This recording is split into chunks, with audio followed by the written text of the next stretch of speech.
First of all, I'm honored to be here with my distinguished guest here and our Mr. James Goldman from the British Embassy, our honorable guest. Okay. So just to give you an introduction about the topic, following the drop in oil prices following the drop in oil prices in 2014, the government budget has fallen into deficit. As a result, the authority have implemented a series of fiscal reforms since 2015 to shift the budget to a more sustainable path. For instance, the government has established the Tawazun program, okay, just to increase the revenue, also to rationalize the expenses. Also, the government introduced the VAT tax, the value added tax, and it was a kind of gradually introduction. Okay. So I'm sure many of you have, I call, a big question about the VAT and the reform. So that's why we have our honorable and distinguished guest here to talk about the VAT and the government reform. So please join me to welcome our distinguished guest here. So we have His Highness Sayyidi Dr. Adham Al-Sayyid. He's the Assistant Professor of Economics, and he is also a founding member of the firm Advisory and Consultation Office, I call it. Yeah. So his research interests mainly in economics, planning, development, and also the policy. Also, we have in the middle Mr. Alan Carter. Okay. So Alan, he's the lead advisor for the tax program here in the GCC. Okay. Also, Mr. Allen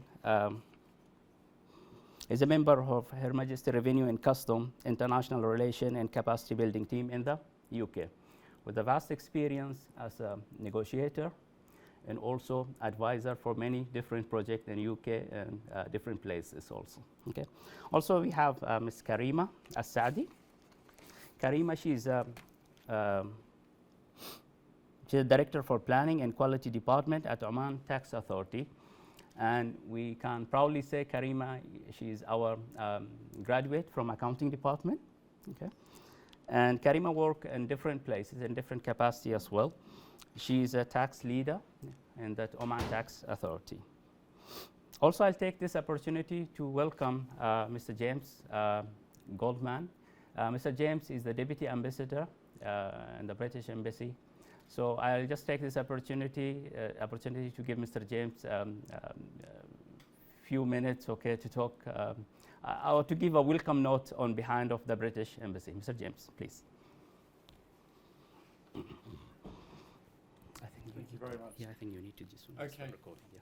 Maybe Sorry. This is my first challenge. Yeah. Well, let's see if I can navigate this. So, just wanted to say firstly, a big thank you to Sultan Qaboos University, Your Highness, Alan and our colleagues from Her Majesty's Customs and Revenue, and also the Oman Tax Authority as well for being here today and bringing us all here today. The UK government's been working closely with our Omani colleagues over the last few years in particular on a number of these challenges that you mentioned. And this is one key plank of that. We're also working very closely with our colleagues in the Central Bank, in the Ministry of Finance, the Tawazun team, and many other parts of the Omani government. And it's a really, really fantastic collaboration that we have. So it's great that we've got Alan here today to be part of this discussion with yourselves. We are, you're Alan here. You're here on is it a 3-week? Three-week collaboration at the moment, so we thought it'd be a great opportunity to come here. We're really looking forward to hearing your questions and a debate around these issues as well. So please do give Alan in particular your hardest questions. He said, was it some kind of theory that you really didn't want questions on? The maths of optimal tax. Okay, so there you go. That's the topic to get him on. So that's all I wanted to say. Just a big thank you. Really looking forward to hearing the debate today, and really looking forward to hearing all the questions and the conversation that flows from here. So thank you very much. I also have in my notes here So Samia, my colleague, who's here from the embassy as well, she leads on our economic work, and she wrote a few notes for things for me to say. And at the end, she wrote, "Make a joke here." But unfortunately, I'm out of jokes. So you're going to have to do with just a big thank you from me. So thank you very much. Thank you. No jokes with taxes. No jokes with taxes. All serious. I've got some jokes about taxes.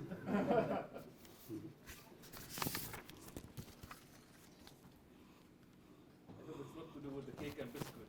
No. It's much more historical than that. I just quote Benjamin Franklin. He said, "Nothing certain in life except death and taxes." Yeah. So I'll just give the floor to His Highness Dr. Adham to start the presentation about the fiscal reform and the recent update in Omani economics. Your Highness, please. Yeah. If you don't mind, can you use this? I'll come. Yeah. You would like to use it? I'm not in front of the screen. I was looking to beautify my slides. اي شور في معي لا لا ماشي بس ماشي بس alright. هذا الواضح هذا بيسهل علي العملية هذا ما شغال لا شكله ما واضح. يركب هذا هنا إذا يركب لو تكرمت أحسن شوي بيكون لا هذا عشان نقل فيديو. زين أوكي الصوت واضح معك في تمام طيب هذا شوي ماشي بس خلاص بمسك عليه بس خلينا نشوف اوكي احسن شكرا بسم الله الرحمن الرحيم والصلاة والسلام على أشرف المرسلين سيدنا محمد وآله وصحبه أجمعين. في البداية I would like to thank first of all I'll be biased and thank the college Dr. Mukhtar and Dr. Sami and Dr. Yasser for picking up this opportunity and conducting all of the logistical work, the headache I would call it. I am sorry for throwing this at you. I would like to thank Alan for proposing this particular workshop, and I would like to thank the Oman Tax Authority for taking initiative, and obviously the US Embassy for supporting this, and I believe the British Council. Sorry, the UK, excuse me. I should say, however, when I've looked it up on LinkedIn to link, it said the British Embassy in Muscat. So there's someone to blame there. I'm not sure who. So with that joke out of the way, so I look, inshallah, today to give you the overall macro look and the public finance elements for Oman. And I'm hoping that would kind of guide us into the conversation that both Alan and Karima are going to have. So Dr. Yasser, just give me a signal if I'm running over time, right? So I'm going to look at the macroeconomic performance, some of the basics here. I'm not going to go into too much detail. I'll talk a little bit about the fiscal performance, and I think that's critically important for us to frame our discussion today. And finally, some of the policy responses that the Sultanate has proposed and has enacted in the last few years as well. So if we were to look at Oman's macroeconomic performance, it would be a mistake not to look back more than a decade, because much of what has changed is a result of changes that happened several years ago. And perhaps 2010-11 are critical turning points for many reasons. Obviously, we've had the protests, not only in Oman, but in many parts of the region for multiple reasons, and they're often confused in the media why they happened. But for Oman specifically, we know that employment was a driver and creation of jobs was a driver. And we were quite blessed at the time with a spike in oil prices that lasted almost 5 to 6 years, which clearly shows the growth in GDP driven by government spending and investment, heavy investments, as we'll see later on, in infrastructure. And that also created some of the fiscal challenges that Oman had to deal with almost 10 years later through the wage bill and the subsidy welfare system that Oman has increased significantly.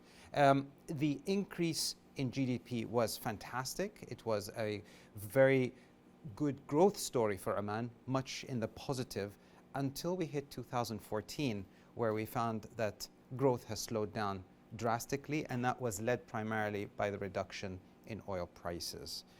And then if we look further into what effects that has had on various elements in our economy, we see the ups and downs of our labor market. On the right-hand side, that is the number of employed people, Omanis and non-Omanis. And obviously, the Omani employment is dwarfed by non-Omani by nature of our labor market and the large supply of expatriate workers. And you could see that drive from 2010 all the way to about 2016 was primarily driven by that economic growth in that period and the heavy investment in infrastructure and the other investments government and other entities were making in Oman. Now, although the growth in the Omani employment looks modest in this picture, let me assure you that jumped from about 250, 300,000 to almost 500,000 in a particular period of time, around 2019, right? But the ratios and the numbers look different because there's more than 1.5 million expats in that period who are working in Oman.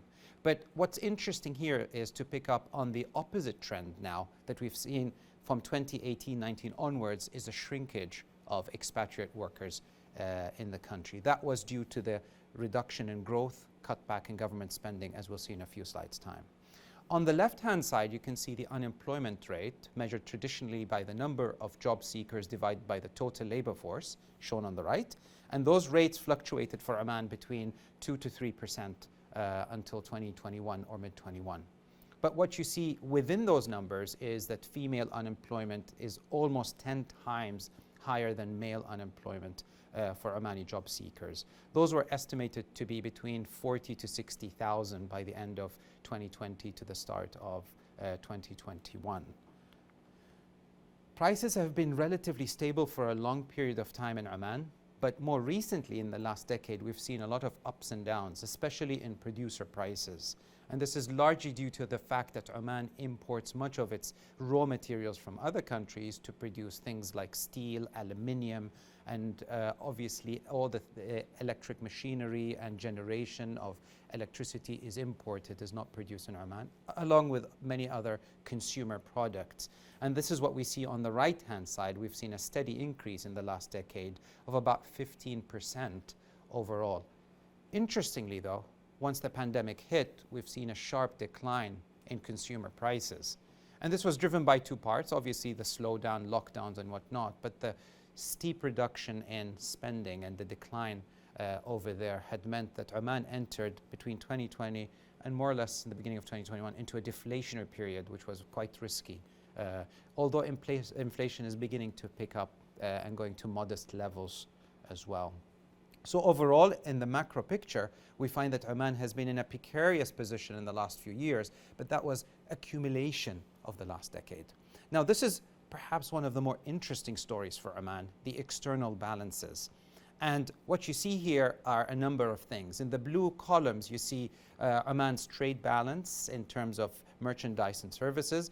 And then we've got current account, which is in green, which was hit hard by the reduction in oil prices, which were bringing a lot of the foreign exchange into the country, which means this enabled Oman to import much of what it needed from the rest of the world. So we've seen reserves being hit hard during that period. However, thankfully, we've seen some recovery as well in the last few years, perhaps assisted by government borrowing as well from the in the bond markets externally. That was bringing some of that foreign exchange through. We've seen some good FDI flow in, especially from the UK. I got that one right. In oil and gas. That was it's also helpful during that period from 2018 through to 2021. But you could see there's a lot of synchronized movement and associated correlation with the oil price cycle as well.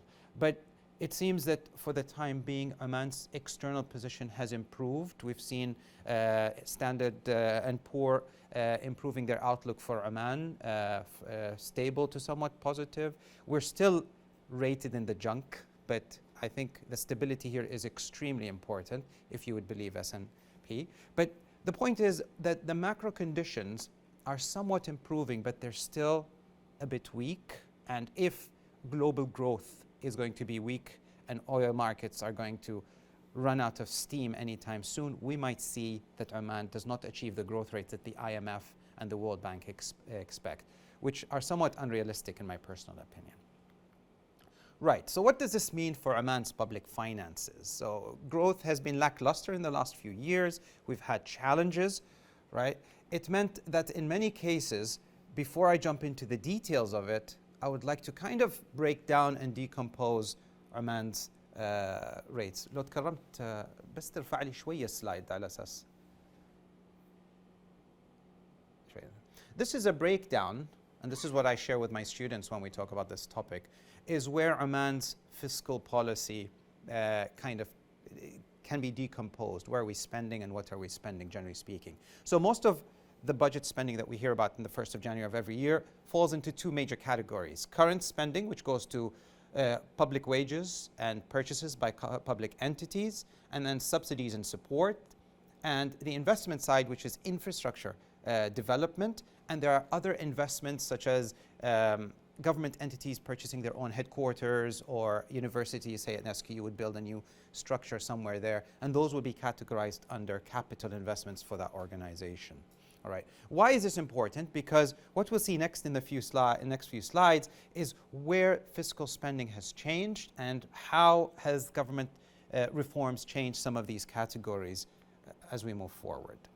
So our revenue patterns are very much correlated to oil cycles. So we've seen the pickup between 2010 and 2014, and we've seen the sharp collapse between 40 to 60% in government spending in that period. And we've never recovered from that. Those kind of 2015 levels, we're still way behind in terms of where we are in terms of government spending and revenues, excuse me. Now, in 2021, we've seen improvements, largely due to oil price improvements. Early numbers from, I believe it was August 2021, put Oman in a reasonably good shape compared to 2020, where oil prices fell to about $25 per barrel at the, somewhere mid-2020. But these improvements are not necessarily because of the reforms. However, the oil price has helped, but the cutting back of spending has helped in the range of about 10 to 20% in the last 5 years rather, not 50 years. Now, current spending obviously matches revenues for the better part, up to about 2015. We've had high oil prices in the black line, and we've seen that revenues generally have matched expenditures. But come 2014-15, we've seen significant changes in the levels of deficits. In fact, in 2016 and in 2020, we've had our worst deficits since we started to measure these, in the range of about 4 billion Omani riyals. That's almost $10 billion. And all of those had to be financed, obviously one way or the other. But the sensitivity to oil prices meant that the imperative to have fiscal reforms is very, very, very high on the agenda, and it's very important. Where is the spending going? Generally speaking, the bulk of Oman's spending is current spending, meaning wages and procurement and purchases that I've mentioned earlier. Subsidies take a significant portion as well of this. It changes. In some years, the data is not reliable, so you might see 2017 does not show as well. Investment spending, and this is primarily infrastructure spending. Can we leave it to the Q&A, Lord Karamti? Unless it's a burning question. And all of my data is either Oman's National Center of Statistics, Ministry of Finance, or the World Bank. All right. So I've mentioned the sources. So these are not estimates. These are data from public sources. All right. And they're accessible for anyone to... Right. So what we see, generally speaking, is we've come down about 2 to 3 billion from where we used to be. We reached almost 14 to 15 billion Omani riyals over there. So where has the investment spending been going? Mostly in infrastructure, transportation, and communication. There are numbers for 2020, but generally speaking, 2021 rather, those are a bit blurred unfortunately here, but the updates see there's a significant reduction as well in investments as well. This slide I think is extremely important because it tells a story of reform as well. Prior to 2016, our estimated spending was about 2 billion Omani riyals only on subsidies and support, whether the support went to housing, building new houses, social welfare, electricity subsidies, petroleum products.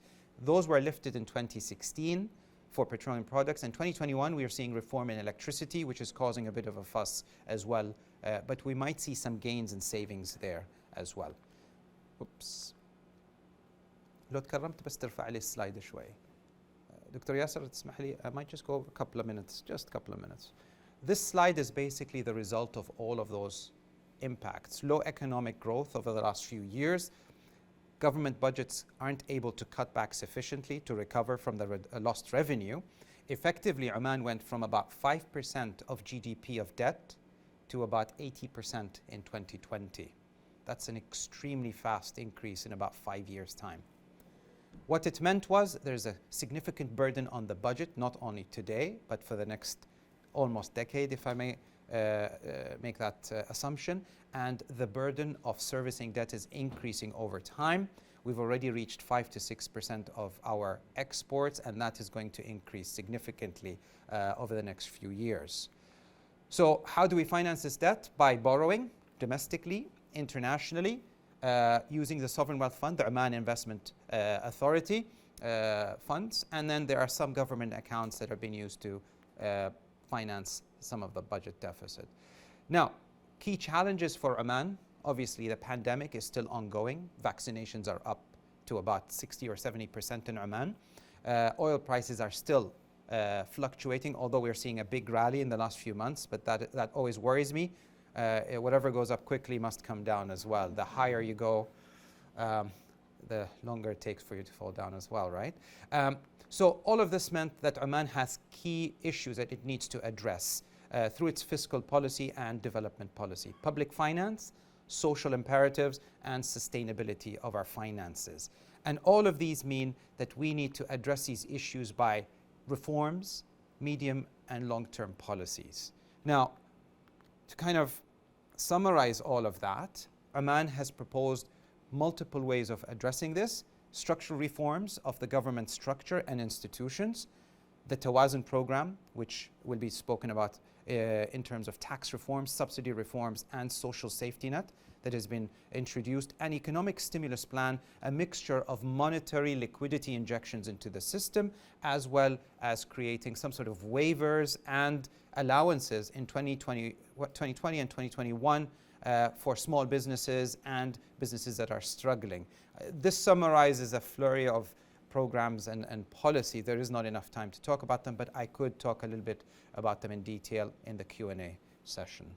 Thank you very much.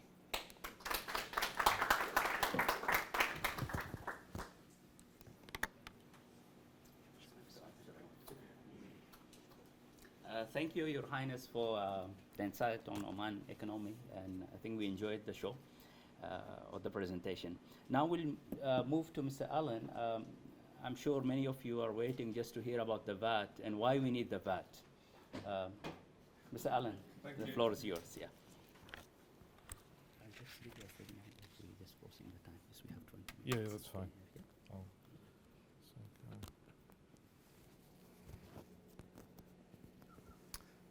Can you hear me at the back? Yes. Okay. Okay. First, I'd like to say thank you very much to the university and the college for organising this seminar. Thank you also to the Oman Tax Authority for being here and participating in these discussions. And thank you to my colleagues from the embassy who are supporting HMRC's work in Oman. So I think the starting point when you think about tax is why tax, and then what's the best way of raising revenue. And it's long been recognised that there are good ways of going about this and there are bad ways. And the plastic toy you see here illustrates the quote from Henry George, that if you place the burden in the wrong way, things get disrupted. This toy, you put the little implements on the horse, and then if you put them in the wrong place or too many, the horse throws them off, and so you end up with a bit of chaos. And I think that's a good metaphor for taxation. If you do it more efficiently, you spread the burden in the right way, you reduce the burden on the economy.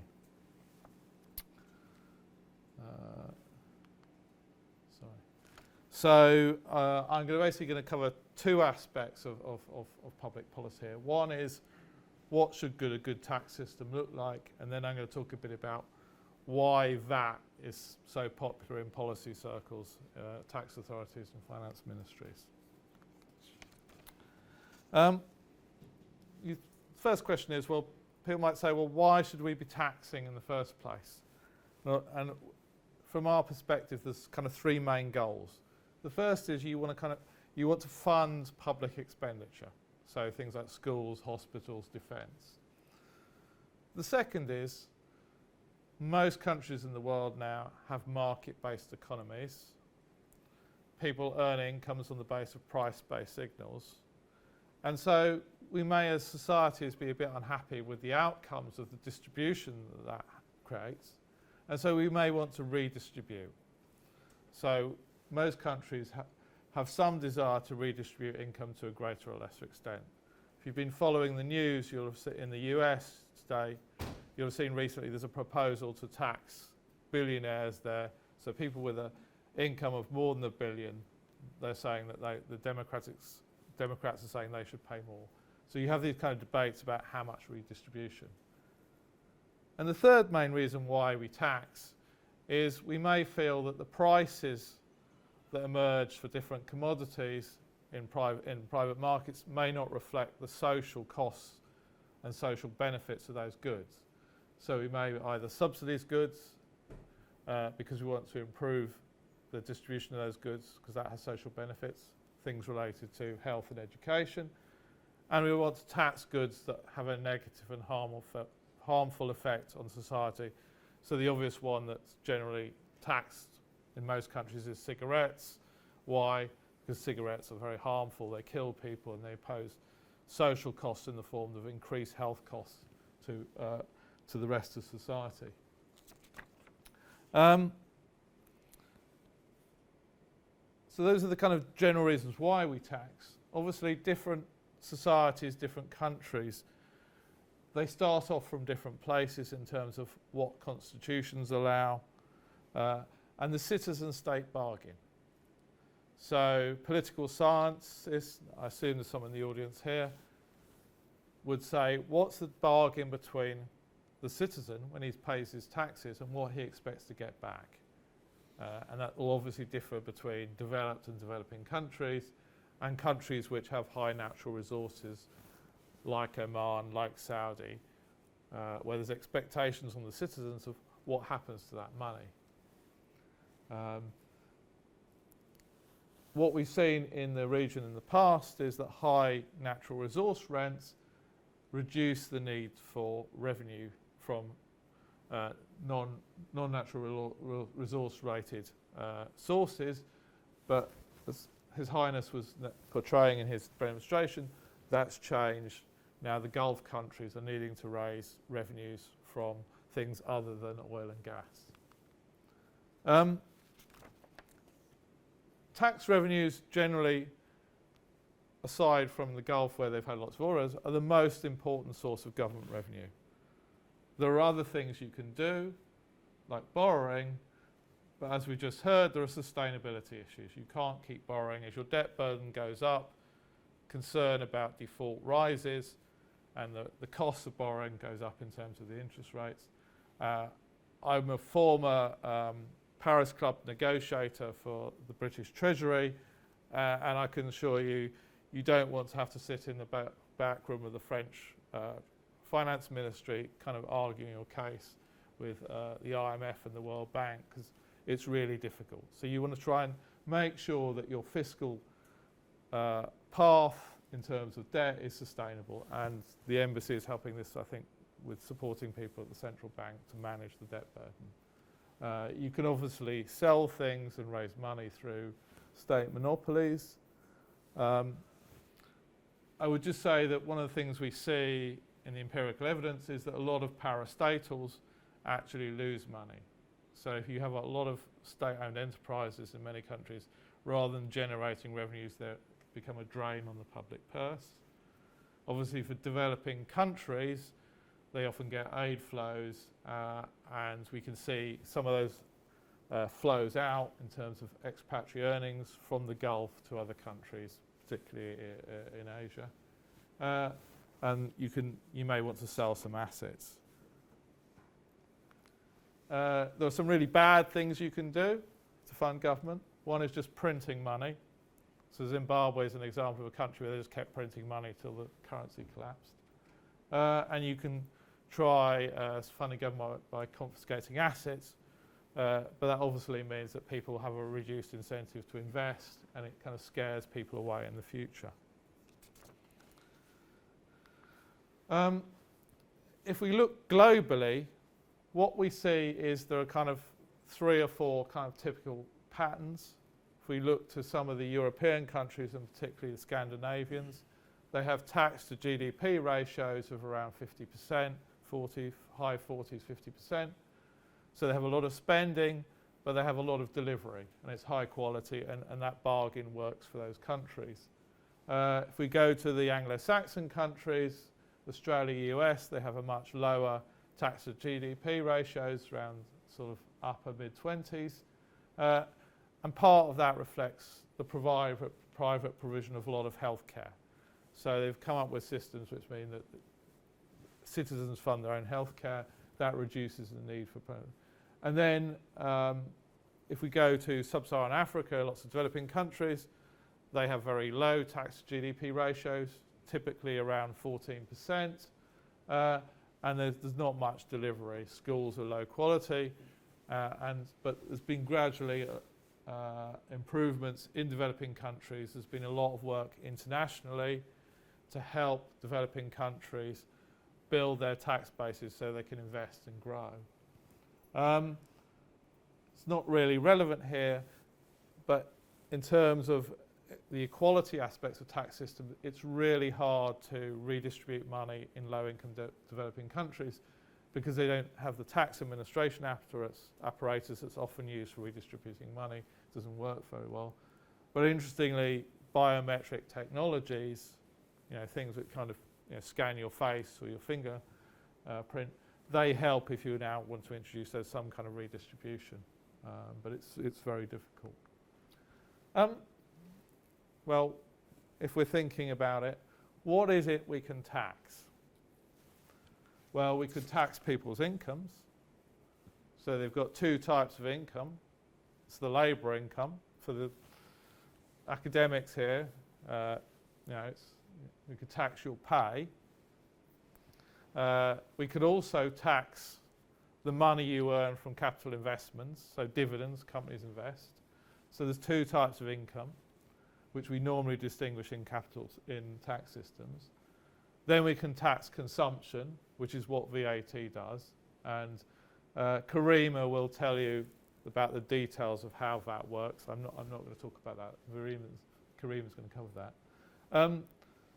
Obviously, taxing income and consumption is broadly equivalent in some levels because most people go to work and try and get incomes in order to spend. And so you can make them broadly equivalent in any tax system just by doing things like exempting savings.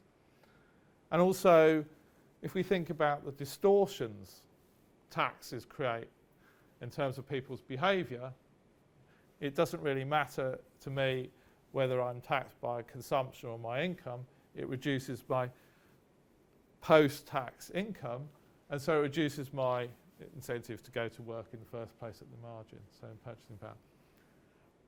Also, these are not new problems, and countries try and target certain groups of people.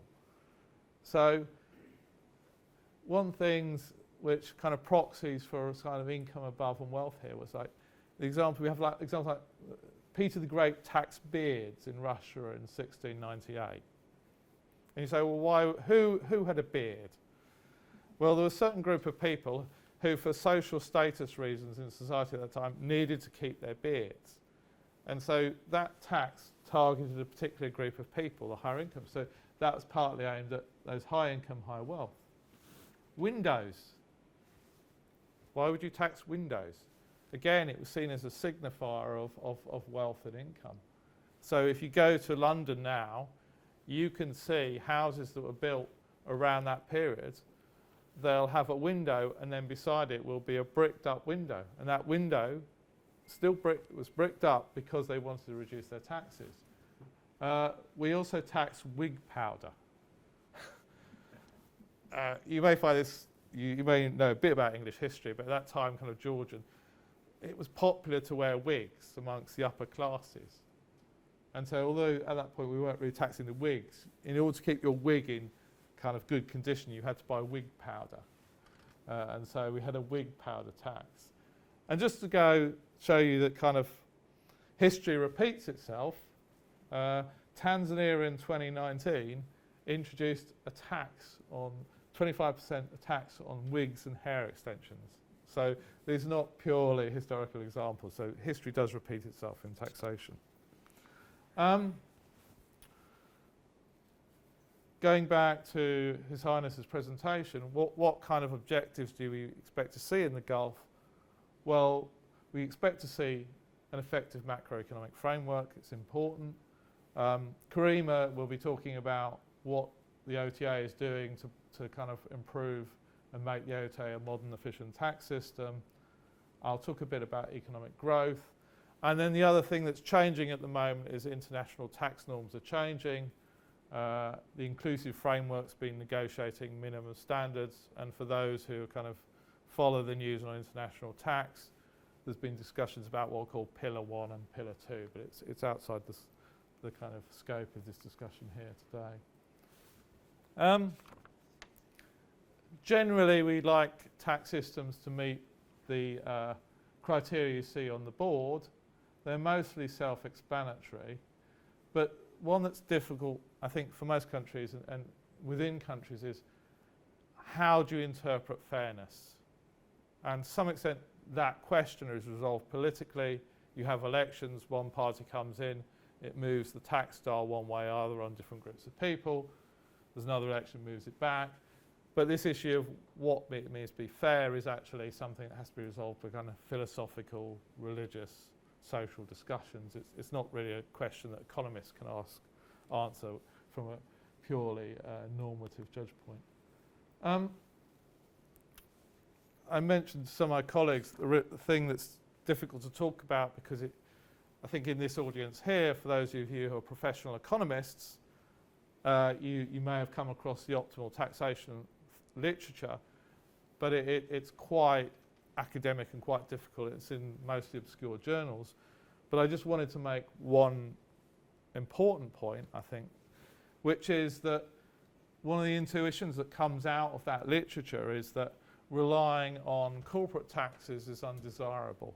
And the intuition from this literature is that, well, if you increase your corporation tax, it reduces investment because it increases the cost of capital. And you say, well, does that matter? But then that feeds through into a reduced cost of capital, and the capital into a reduced stock of capital, and then that reduces productivity and growth because the capital stock per worker is lower, and that feeds ultimately through into lower wages than if you had a lower corporation tax. Hence, the OECD did a big study in 2010 about which taxes are good for growth and which are bad, and corporation tax is really bad. Although there are actually some worse problems if you do a lot of trade taxes. And I think the other thing to bear in mind as an economist, and it's something I would encourage economists to tell other people who are not economists when they talk about tax, is this idea that the legal incidence of a tax, so who the law says you pay, is not necessarily the same thing as who actually bears the economic burden of that tax. So one of the kind of academic questions was who bears the burden of corporate tax? And a former colleague of mine and friend, Georgia Maffini, who was at Oxford University, did some work mostly in OECD countries and said about 60% of that burden is borne by workers. But I don't think most people, when they think about corporate taxes, think they're taxing workers. So as a key insight from economics, I think if you meet people who talk about taxing corporates, ask them who it is they're trying to tax. Having said that, we do need corporate taxes because they're part of a wider tax system. In the real world, they backstop labour income taxes. They're administratively easy to collect. Although Karima, my colleague here, is also a taxpayer, may question that. And then there are some theoretical fixes to some of the economic problems with corporate taxes, but again, they're hard to implement in practice. If anyone's interested, there's a US Treasury report from the 1990s at hundreds of pages that says, here's the solution, but it was never implemented. Fiscal discipline. This goes back to His Highness comments about recent deficits in Oman, a need to agree some kind of fiscal sustainability plan and stick to it. One of the problems with these is, though, when they most bind, then policymakers often try and escape from their own rules and try and reinterpret them, and that happens a lot. But fiscal rules have actually been growing as a policy tool across many countries, and quite a lot of countries now have something like the UK's Office of Budget Responsibility, and they're there to kind of create a bit of independent pressure to follow fiscal rules and follow sustainable debt paths. These rules typically say something about what the budget balance should be, whether it should budget growth in public spending or something about the revenues. And because economies are cyclical, your rule needs to somehow take account of that. And I'm sure Dr. Adam is much more expert in these issues than I am. I'm not really a macroeconomist. VAT, so what's VAT? It's a tax on goods and services. And the idea is it feeds through to prices in a neutral way. And Karima, I'm sure, will say this is not quite true. It's administratively simple.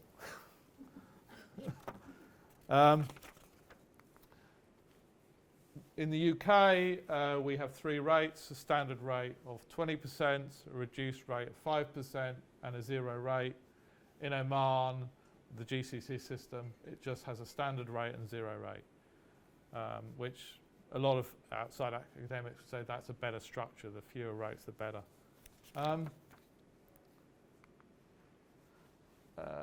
Tax receipts, so about 18% of the UK's tax receipts come in from VAT. The other big taxes are income and national insurance. And you'll see that actually corporate taxes aren't very important, and that's generally true in most OECD countries. VAT has become one of the most important taxes globally. So if we look across the OECD countries, you can see that consumption taxes are about a third of taxes in OECD countries. That's nearly all VAT apart from the US. So US is the one big country that, in a sense, hasn't implemented VAT for its own kind of political and constitutional reasons. So in introducing a VAT in Oman, you're kind of joining a club that has lots of other members. What do we expect to see in terms of the basic design? Well, what we'd like to see is what's on the board here. I'm not going to read it out. But I think importantly, the GCC VAT system is a good design. It's a modern VAT. It doesn't suffer from many of the complexities that we have in the UK because we were a member of the EU. And the EU system, in a sense, was migrated from pre-existing sales taxes, so it's much more complex. So you've got a clean, modern VAT system. How much revenue could you raise from VAT in Oman compared to OECD countries? Well, it's about 6.8% of GDP in the OECD countries. And a back of the envelope calculation, you may have a more accurate one, is that if you had the same main rate as us, you'd get about 6% of GDP. So we can see that structurally it raises about the same amount of money across different economies.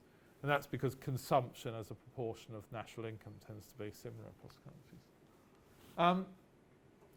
If you look at the blue line here, that is VAT. This starts in, I think, 1965. So let me just check. Yeah, so 1965, and then it goes up, and it keeps going up. And the green line that's coming down are other types of consumption taxes, so sales taxes. So you can see what's happening across these decades is that countries are introducing VAT systems and taking out other types of sales tax systems. The other thing that happens across these decades is that the importance of social security tax has been growing. The social security tax is the red line, and you can see that for the countries that are doing that, it's reduced the importance of personal income tax. And the bottom line is corporate income tax revenue as a percentage. And you can see that actually what's interesting is it's been more or less flat over a long period. So despite all these discussions about companies avoiding taxes, and this does happen, but in terms of historical long-run trends, we're still raising similar amounts of corporate tax to that we did. Yeah. Okay, you have 1 minute, that's fine. So that's important across all these countries, whether or not they're dependent on social security taxes, or personal income taxes, or consumption taxes. I will stay with that. So VAT is an efficient tax, helps reduce distortions in the economy. Just very briefly, a lot of people say it's a regressive tax, and at one moment in time it might look like that. But as I say, because people's income is proportional to their consumption in the long run, it tends to be broadly neutral over a lifetime. So that's not, it may be rather neutral in terms of progressivity, but it's not really a regressive tax if you look over a longer term. In terms of how we correct inequalities, just to say that putting in zero rates on commodities is not a very effective way in terms of spending often, because most of the benefit goes to the people in the upper income deciles.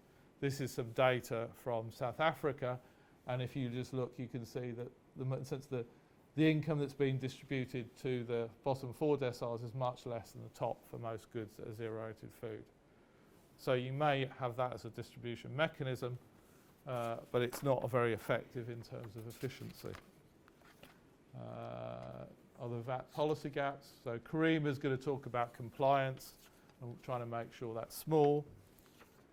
So what are the conclusions? The conclusions are VAT is very positive because it has a less negative impact on economic growth than alternative taxes. Has the benefit that it has tax buoyancy. So as your economy grows, consumption grows, your tax take grows. Would argue that in terms of progressivity, it's broadly neutral, particularly if you use the money to spend it on those in the lower incomes. GCC is well designed compared to VAT. There is an issue, we can come back in the Q&A, about what happens to the external tariff, because in some ways that was previously a proxy for a VAT system. Just to say, I'm not sure how many of you are familiar with the work of tax authorities, but we do cooperate and collaborate globally and on a bilateral basis, as we're doing with the OTA. HMRC is helping the OTA implement VAT. My colleagues, as we speak, are with OTA officials, helping doing some training. And we're also, as part of the program I lead, we're helping the other GCC countries. And so there you are. So VAT is a good thing, I hope.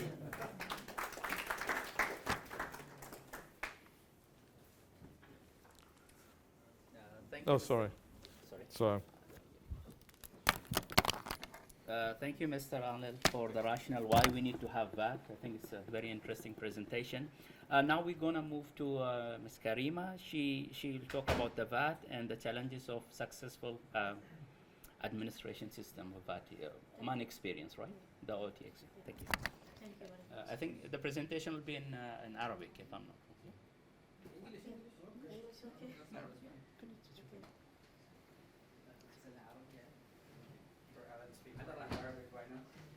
Okay. If you want me to talk in Arabic, I will talk in Arabic, because most of the time we are listening to the doctors in English. So maybe today is different. Yeah, if you like. Yeah. But we have non-Arabic speakers on the audience, right?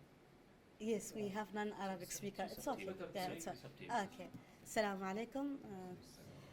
At first, I would like to thank everybody here. It is really a great honor for me. Okay. Okay, لحظة. Okay. هذا يحط.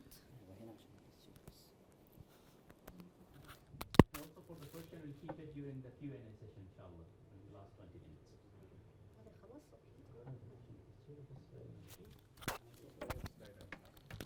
بس هذا ما يشتغل؟ لا يشتغل، هذا عشان بس الكاميرا. هالكلام. تصوير اوكي. الفيديو. اوكي. هذا يكون معك وهذا اوكي. قريب، كل ما كان قريب يكون صوته واضح. اوكي.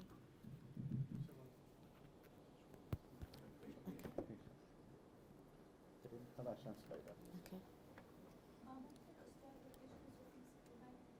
لا عادي ما مشكلة. لا عادي. هذا كذا يشتغل. اوكي. السلام عليكم. At first, I would like to thank everybody here. My name is Karim. I'm from Tax Authority of Oman. It is really a great honor for me to be in this session today. As you know, Oman implemented VAT in 16 April this year. The framework for the implementing, today I'm going to discuss 3 points: the implementing of VAT in Oman, the VAT basic mechanism, and challenging of implementing VAT in Oman. Implementing VAT. So, what is the framework to implement VAT in Oman? Okay. شغال الميكروفون. Okay. The GCC for Unified Framework and the local law. يحيى هذا شغال الثاني؟ شغال الثاني؟ هذا أحسن. Okay. هذا okay. Just gonna try to be closer. Okay. Can you hear me? ما أعرف أصرخ يعني زيادة. Okay. I think you've still got this microphone. It's for the recording and this. Yeah. Okay. Okay. هذا أحسن. هذا okay. يكون قريب منك ويكون تمام. Okay. هذا البرنامج. It's clear now? Okay. The legal framework of VAT is the GCC Unified VAT Agreement and the local law of Oman. As you know, the Oman and the other member states has signed the Unified Agreement in 2016. This Unified Agreement is set the legislation for local company, and at the same time it is give each member state the option to select a different policy. I mean 0 rate or 5% or exemption policy for such different sectors.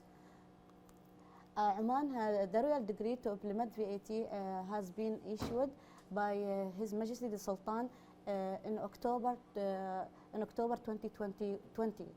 And this law is comparison of 13 chapters with 160 articles. These articles only the general provision of implementing VAT in Oman. The executive regulation has been issued by His Excellency the Chairman of the Tax Authority in 2021, and the decision number is 53 in 2021. And this executive regulation contain of 13 chapter and 216 articles. In this executive regulation, you will find the procedures and rules how to implement VAT in Oman. The implementation in the GCC countries, United Arab Emirates has implemented the VAT in January 2018, and the tax rate is 5%. In Saudi Arabia, they implemented at the same with the UAE, and the tax rate was 5% and increased by last year to be 15%. Bahrain, they implemented in 2019. The tax rate is 5%, but as you heard, they are going to increase it to be 10%. Oman implement the VAT in April 2021, and the tax rate is still 5%. And till now, there is no thinking to increase the tax rate. Qatar and Kuwait still they are not implementing the VAT, and we don't know exactly when they are going to implement the VAT. The benefit of the VAT, as you know, it will be like a sustainable income for the government, and to allow the government to continue providing the high quality services for the country. And it may be, it is not, the VAT actually there is no cost in behalf of the taxpayers, but it is in the consumer burden. Okay. It is aligned with the Omani Vision 2040 to diversified and sustainable income. The basic VAT mechanism, as I said, the VAT is in a consumption tax levied on a good on services. Most of the goods and services in Oman, it is taxed at 5%, except some sectors and goods, which is it may be 0 rated or 5%. But most of goods, it is 5%. And we can say the VAT is indirect tax because the burden is not in the tax business, but it is in the final consumer. This is a very simple chain for the supply chain for the VAT. It started with the wholesaler and by the consumer. As you can see, the wholesaler will sell the television to the retailer for 100. It is the actual price for this television. But when we they introduce the VAT, the wholesaler should impose 5% in the total cost, so it will be 105. The 5 riyal will be collected from the retailer and will be sent to the tax authority. So that now the wholesaler is his role is only to collect the 5% in behalf of the government from the retailer, and this is the end of the story for the wholesaler. And for the retailer will start when he will sell the television to the consumer for 210 riyals. The actual cost is 200, but he imposed the 5%, and the tax will be 10%. So the 10 riyals, the 10 riyal will be will be transferred to the tax authority, and at the same time the retailer he can claim back the 5 riyals which he already paid to the wholesaler. So this, as we said, the burden not on the business, the burden is the final consumer. The retailer, he can claim back his input tax in his purchase. But for the consumer, he cannot claim back the input tax. In our law, we have some services or sectors or supplies, it may be 0 rated or it is exempted. Basic food items, it is 0 rated. Rescue plans and rescue assistance boats, it is 0 rated. Oil derivative and natural gas, it is 0%. Medicine and medical equipment, it is 0%. International and intra-GCC transportation, it is 0%. Investment in gold, silver and platinum, it is 0%. Air, sea and land means of transport, for commercial purpose only, it will be 0%, but other purpose will be 5%. Export and shifting goods and services to the free zones and export outside, it will be 0%. Here some of the sector which is exempted. In Oman, the health sectors and healthcare service and other related goods and service, it is 0%. Educational service, it is 0%. Local passenger transport, it is 0%. I mean exempted. And developed land, it is exempted. Financial services, it is exempted, except the other services like charge, it will be 5%. Resales of residential properties, it is exempted, but the first sale is taxed. Rental for property for residential purposes, it is exempted, but for the commercial purposes will be tax and VATable 5%. Here we have some comparison between Oman and the other GCC countries. As you can see, the basic food items in Oman, it is 0 rate, but in KSA, UAE, it is 5%. Bahrain, same as with us, it is 0%. Oil and gas in Oman, only for upstream and midstream, it is 0 rated, but for downstream, it is 5%. KSA, the whole sector is taxed at 5%. So, but UAE and Bahrain, they are same as us. Education in Oman is 5%. It's exempted. In KSA, it is 5%. In UAE and Bahrain, it is zero rated. I hope you would know the difference between if it is 5% or exempted or it is 0%. What is the transaction or what is the effect will be if it is exempted and if it is 5% or if it is 0%. Because I didn't explain it in my slide. Maybe later on I will give you what's the difference between these different supplies or treatment. The health sector in Oman is exempted, in KSA is 5%, in UAE and Bahrain is 0%. The challenge that we faced in Oman, as you know everybody, that the VAT is a new for the society, either for the for us as a final consumer or for the businesses. So to educate the society, we in our tax portal we have different guides, so everybody can download it and they can read it. We held many workshops with our stakeholders. We did a lot of presentation and we through the social media. We have a Twitter account and we have Instagram account. We have the call center. You can call us at through this number. We have different meetings with our different taxpayers. We have communication campaigns and we have held many sessions. It was live and we were receiving a lot of queries and questions from the listener. We have many different training sessions for the tax authority staff. Registration, we were expecting that we were going to register 100,000 of the taxpayers, but unfortunately we are just registering around 21,000 companies till today. So just be aware, don't ask if any taxpayer he asks you to pay 5% in your sales. Make sure he registered at the tax authority. This is we have at the beginning of the implementing VAT.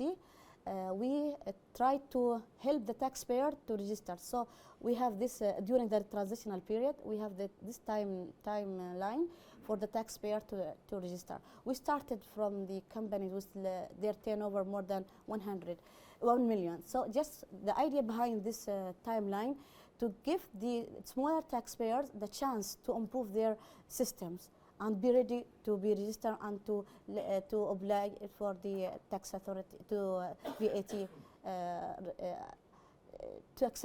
VAT obligations. For the tax authority, the workload has been increased, and since the staff we have it is very small number, we are only around 300 staff at the time being. But the workload when we introduced the VAT has been increased. And as you know, the training still, the staff need more training to understand the VAT mechanism, since it is very difficult and complicated with comparison with the income tax. So that's why we have to update our system. It is already developed, but as you know, when the thing come live, a lot of challenges will be raised. We have tried to automate all the service. For example, the taxpayer, they can register through our tax portal. They can submit their returns through our tax portal. We need to train and hiring new staff. So this is your opportunities to come to tax authority. We need the talented staff. Study and implement best global practice, so to avoid any challenges that may face us. We would like to increase the voluntary compliance by the taxpayers. Thank you, that's all. Thank you for your listening.